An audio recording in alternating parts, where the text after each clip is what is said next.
Hindi.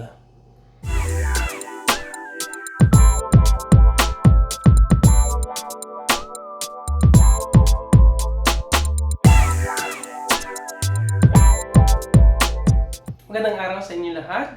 Ako po si Doc Greg. Ang gagawin po natin sa araw na ito is gagawa po tayo ng Paparoti Bun.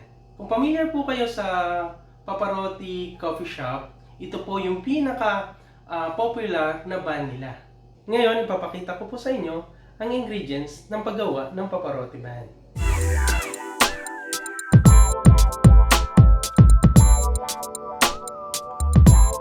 Ito po yung mga ingredients sa paggawa ng dough natin. Milk, sugar, yeast, melted butter, sliced butter, egg, salt, and flour. Okay, ngayon naman po, imimix na po natin itong mga ingredients natin. Iuna natin yung warm milk. Okay, ayan. Sugar,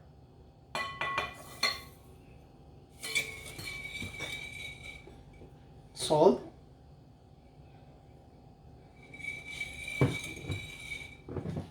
yeast, at saka yung egg. Ayan. Mix natin siya. Then, ilalagay na natin yung melted butter. Then, mix again. Ngayon, ilalagay po natin yung flour.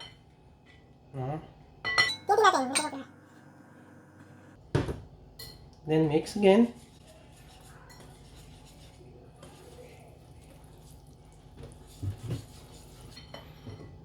Then, put flour again.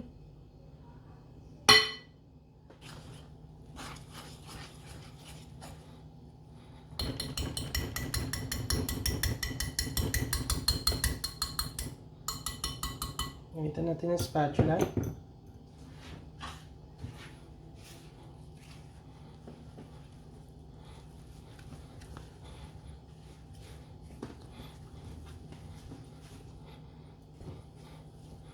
Natin ng flour.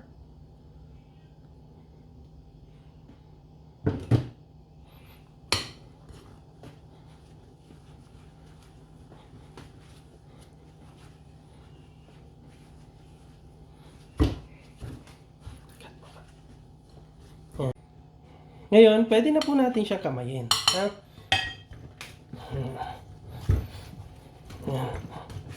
Kanin natin yung mga ano. Okay? Pagkatapos nito, ilalagay po natin siya sa malinis na place para sa kneading. Dito mamasahin po natin siya for 5 minutes.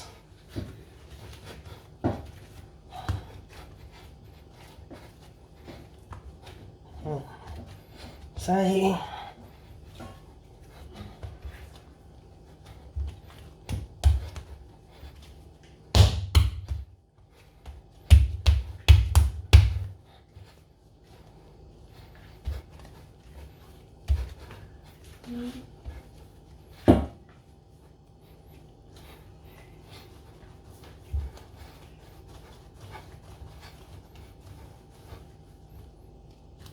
Okay na pa.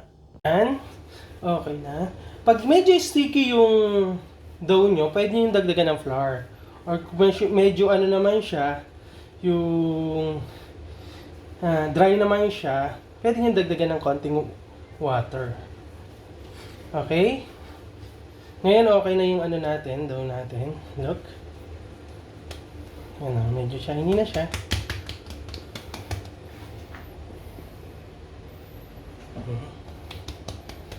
Okay, pipisatin po lang natin siya. Ito na po yung dough natin. Ngayon, hati na po natin siya sa dalawa.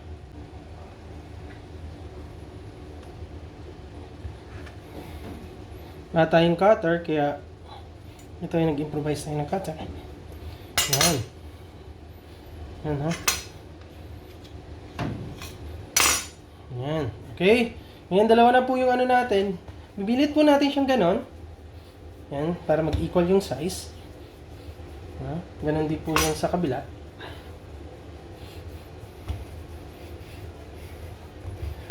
Usually yung iba, ang ginagawa nila, may timbangan sila.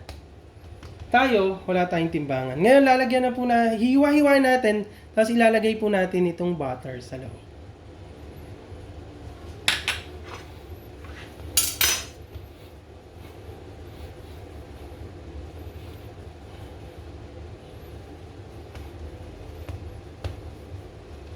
Okay. 1, 2, 4. Yeah, 4. Tingnan natin naman. Ayan, ito. 1, 2, 3, 4. Ayan. Tiga-4 siya. Okay? Gagawin natin, bibilog-bilugin natin siya. Bibilugin natin siya. Ayan.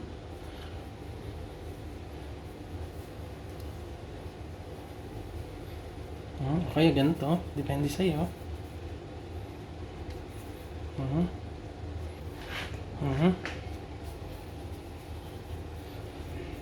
Tayo kasi wala tayong measure, pangtimbang.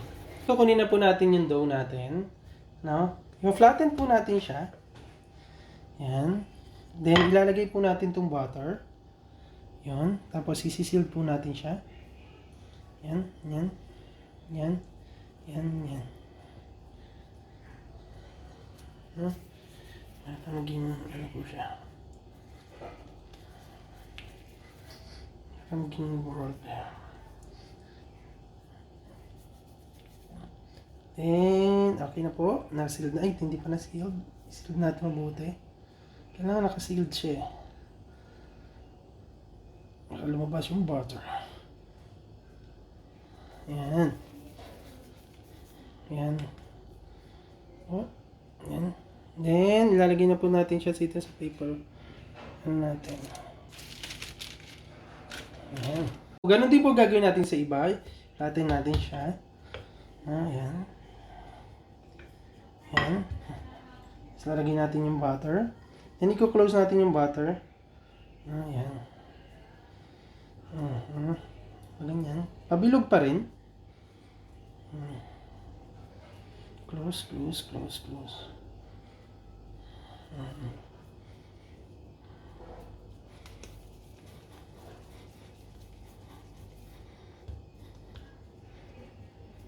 Kailangan po medyo bilog po siya. Para maganda po tignan. Ayan. Ilagay po natin siya sa baking paper. Po yung dough natin. Ngayon po, tatakpan po natin siya ng 1.5 hour to 2 hours. Kasi aalsa pa po yung dough natin. Okay? Ito naman po ang mga ingredients para sa dough toppings natin. Warm water, coffee, instant, sugar, butter, egg, and flour. Yan, mix natin mabuti. Then, iset aside natin. Ngayon, ilalagay natin yung butter. Yan, i-mix natin. Yan. I-mix natin siya with sugar. Ano pa natira? Sayo.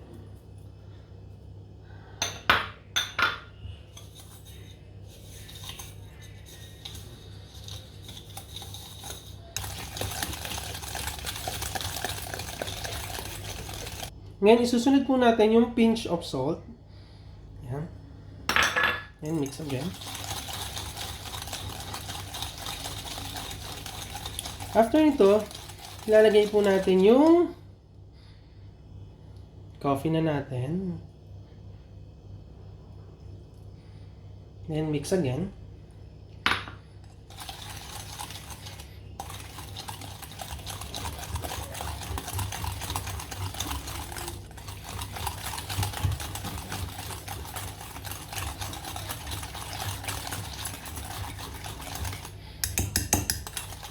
Next, ilalagay na po natin yung egg. Yan. Yung egg, dapat po hindi po siya ma-overbeaten. Kasi hindi daw po magiging crispy yung dough natin.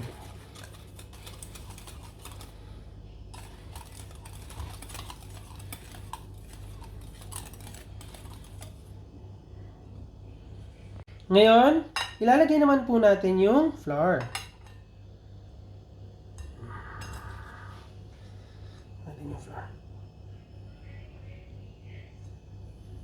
Then mix again.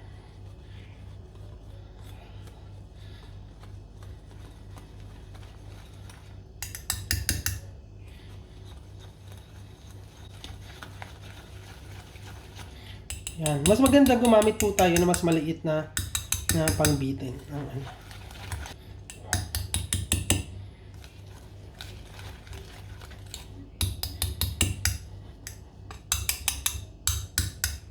Po, ilalagay po natin siya sa DIY piping bag. Yan. Ayan.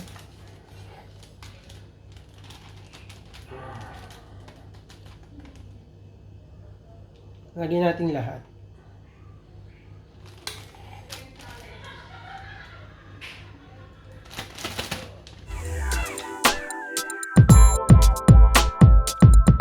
Yan, ito na po ang dough natin after 1.5 hours. Yan, lumalsa na po siya. Yan. Ngayon naman po, lalagyan naman po natin siya ng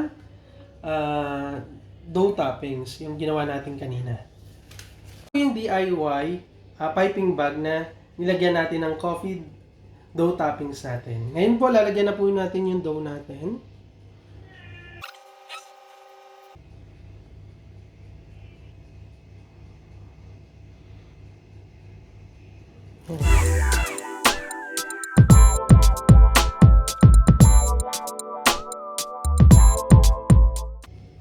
Habang nilalagyan natin ito ng toppings, pinipreheat na po natin ng 180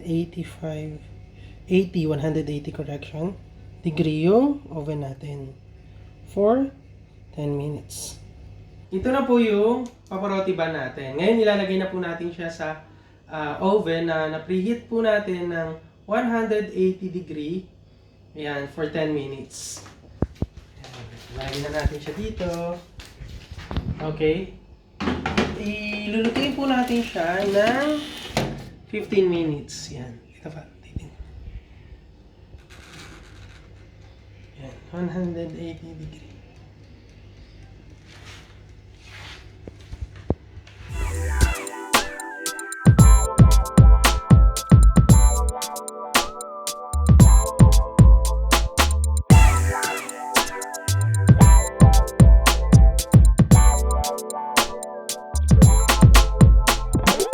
Tapos na yung paparoti bun natin. Yan, lalabas na po natin sa oven. Yan. Yan. Okay. Okay. Yan. Okay. After mga 5 minutes, palamigin natin ng konti.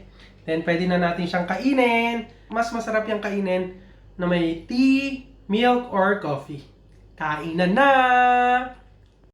Okay, ngayon titikman na po natin. Ito natin. Ayan. Uy! Ayan. Ika natin last. Sarap! Kalasa na. Ayan. Ngayon, pwede na po tayong gumawa ng sarili natin Paparoti Bun.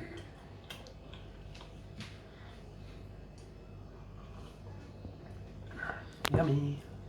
Bye! Thank you for watching! If you like this video, please like, subscribe, and click the notification bell. Thank you.